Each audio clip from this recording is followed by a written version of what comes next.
उधर यूएई की सरकार ने उस प्रस्ताव को मंजूरी दे दी जिसके तहत अगर कोई सरकारी कर्मचारी खुद का बिजनेस शुरू करना चाहता है तो उसे 1 साल की छुट्टी मिल सकती है। इसके अलावा उस प्रस्ताव में इस बात का भी जिक्र है कि 1 साल की छुट्टी के दौरान उस सरकारी कर्मचारी को आधा वेतन मिलता रहेगा और उसकी नौकरी भी बरकरार रहेगी।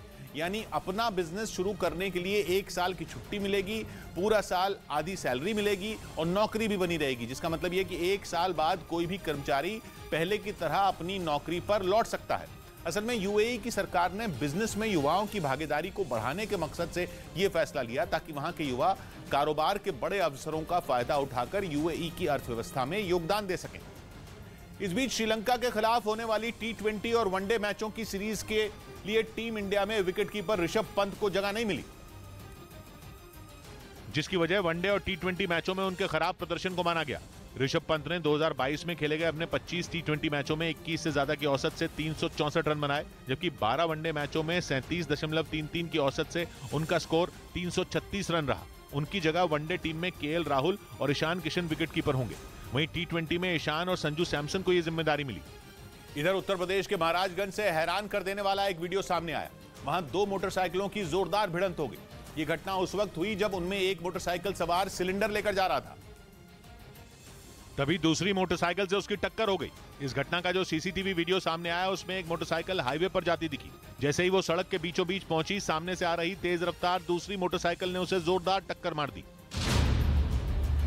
इसके बाद जो हुआ, ब्रेक के बाद नया प्लान बनाया है।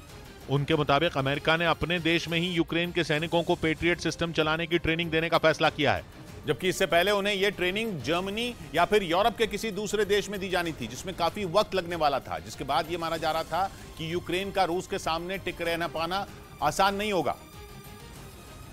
लेकिन यूक्रेन को इस मुसीबत से भी निकालने के लिए अमेरिका एक बार फिर सामने आया। वो यूक्रेन के सैनिकों को अपने यहां बुलाने के लिए तैयार हो गया ताकि पेट्रियट सिस्टम को बिना कोई नुकसान पहुंचाए यूक्रेन के सैनिक उसे चलाना सीख सकें।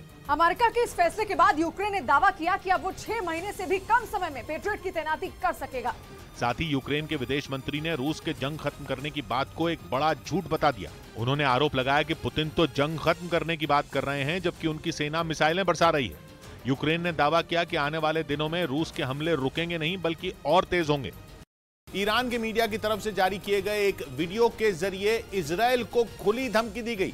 इजरायल को यह चेतावनी दी गई कि अगर उसने ईरान के परमाणु ठिकाने की तरफ देखा तो उसके शहर तेल अवीव को तबाह कर दिया जाएगा, जिसके लिए ईरान की मिसाइलों ने मोर्चा संभाल रखा है। ईरान के मीडिया ने जो एनिमेशन वीडियो जारी किया उसमें एक साथ कई मिसाइलें हमले के लिए उड़ती दिखाई दी।